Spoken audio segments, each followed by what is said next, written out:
Is John Conrad the greatest man I ever served with? Well, I don't know. There was this one time in Kabul when he dragged my bleeding carcass half a mile to an evac chopper. So maybe I'm biased.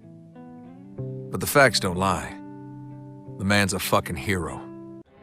This is Colonel John Conrad, United States Army.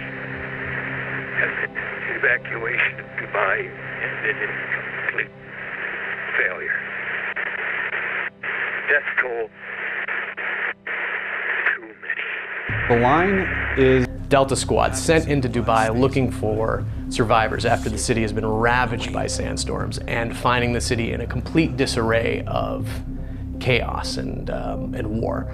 And following the trail of Lieutenant Colonel John Conrad, this decorated military veteran who was left behind and getting sucked into the dark world that he's essentially created in his attempt to keep order in the city. They come into Dubai very prepared and also friendly and excited to see what they're going to find there. They're sort of doubting that there's anything very substantial that's happening here, but they've been sent in on a rescue mission.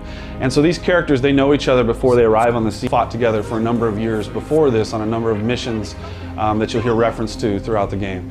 Lugo, he's the third squad mate. He's the youngest one. He's the new guy on the team, and he's sort of a little bit crass and a little bit he jokes around a little bit more than the other guys do because he hasn't been through what they've been through. Adios. Hey, you guys hear music? Who cares? Just shut up and keep fighting! But as we progress through the events, these characters and their relationships begin to evolve. So we start to hear the way that they speak to each other changes. The way that they interact with each other and the things that they do narratively changes. And so their bond strengthens as they're pulled together by these horrible events, but at the same time... The snipers aren't for you. What the fuck is this? This is Dubai, Captain. This is what I face every day. They will evolve over the course of until the end where they're almost completely different individuals because of the things that you've experienced. And we wanted to use that to also like subvert how the player's feeling about the things that they're going through. So hopefully as the player's going through this emotional journey, the characters that surround him are going to be feeling the same thing. This is not our interpretation of Heart of Darkness. It's just merely one of the things that inspired us. What we were looking to war, where instead of necessarily going in and fighting a black and white enemy where you're the hero and they're the bad guy, you're faced with an enemy that doesn't initially look like an enemy to you. You're fighting soldiers that are like you, US soldiers.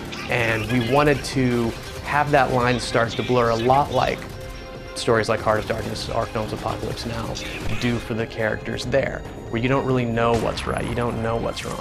For us, I think the biggest thing was really finding our inspirations, finding a way for our inspirations of these.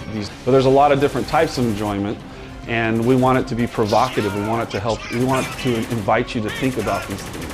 One of the challenges in writing a game like Spec Ops is this take the player to a slightly darker place than he's maybe necessarily used to or even comfortable going to.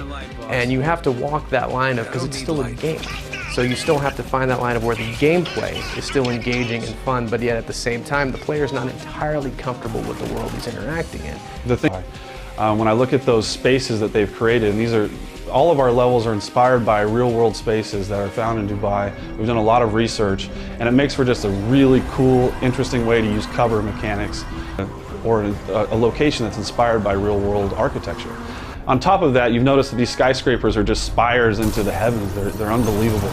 And that gives us a lot of chances for vertical gameplay. There's some really interesting scenarios where you'll be falling through glass, where you'll be, and so you'll unravel and reveal some of those things. And you'll find also areas that have been completely left alone, so pristine.